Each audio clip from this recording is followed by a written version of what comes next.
കാസർഗോഡ് മുതൽ തിരുവനന്തപുരം വരെ കേരയിൽ എന്ന സ്വപ്ന പാതയാണ് ഇന്ന് CM VD സതീശൻ റദ്ദാക്കിയത്. റദ്ദാക്കാൻ വളരെ എളുപ്പമാണ്. എല്ലാം റദ്ദാക്കുക, വേണ്ടാന്ന് വെക്കുക.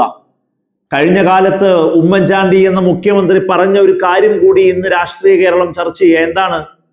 ദേശീയപാത വികസനം കേരളത്തിന്റെ രാഷ്ട്രീയ സമകാലിക സാഹചര്യത്തിൽ നടപ്പിലാക്കിയെടുക്കാൻ പറ്റുമെന്ന് ഒരു കാരണവശാലും ഞാൻ വിചാരിക്കുന്നില്ല എന്ന് ഉമ്മൻചാണ്ടി മാധ്യമങ്ങൾക്ക് മുമ്പിൽ പറഞ്ഞു.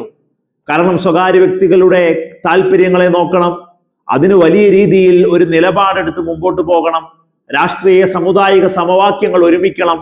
ഇതെല്ലാം ഉണ്ടായിരുന്ന കാലഘട്ടത്ത് ഉമ്മൻചാണ്ടി സർക്കാർ തോറ്റുപേക്ഷിച്ചു പോയതാണ്. നമ്മൾ ഒന്നിച്ചിറങ്ങുകയല്ലേ എന്ന് പറഞ്ഞ് പിണറായി വിജയൻ സർക്കാർ ദേശീയപാത എന്ന ഒരൊറ്റ ലേബലിൽ വികസനം ഈ നാടിന്റെ മുഖമുദ്രയാക്കി മാറ്റി വികസന തുടർച്ചയ്ക്ക് വേണ്ടി ഒന്നാം വട്ടവും രണ്ടാം വട്ടവും മൂന്നാം വട്ടവും ജനഹിതം തേടിയതെന്നുള്ളതാണ്.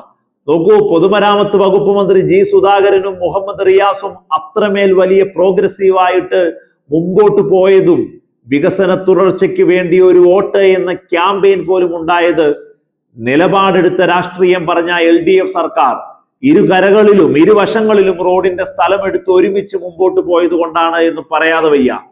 എളുപ്പമാണ് റദ്ദാക്കാൻ. റദ്ദാക്കുക എന്നുള്ള UDFന്റെ സ്ഥിരം ഒരു രീതി തന്നെയാണ് ഇന്നും സതീശൻ മാധ്യമങ്ങൾക്ക് മുമ്പിൽ ഇരുന്ന് പറഞ്ഞത് എന്നുള്ളതാണ്. പിണറായിയുടെ വിജയമായിരുന്നു സ്ഥലമെടുത്ത് ദേശീയപാതയിൽ നാടിന് നൽകിയതെങ്കിൽ VD സതീശൻ എന്ന മുഖ്യമന്ത്രി പരാജയപ്പെടുന്നതാണ് കാണുന്നത്. ഒരു ബദൽ സംവിധാനം പറയാൻ VD സതീശന് കഴിഞ്ഞില്ല എന്നുള്ളതും നമ്മൾ എടുത്തു കാണേണ്ടതാണ്. കേരയിൽ തിരുവനന്തപുരം മുതൽ കാസർഗോഡ് വരെ കേരളത്തിൻ്റെതായ ഒരു സ്വപ്ന റെയിൽവേ പദ്ധതി, അതിന് പകരമെന്ത്?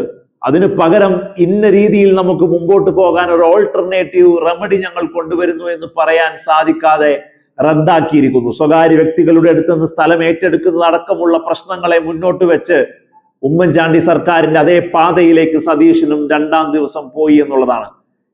LDF സർക്കാരിന്റെ വികസന തുടർച്ച വേണ്ട, ആ വികസനത്തിന്റെ ഒരു 10% മുന്നോട്ട് കൊണ്ടുപോകാൻ UDFനും സതീശനും കഴിയണമെന്ന് രാഷ്ട്രീയ കേരളം മൂന്നാം ദിനം ചർച്ച ചെയ്ത് തുടങ്ങുന്നതും അതുകൊണ്ട് തന്നെയാണ്.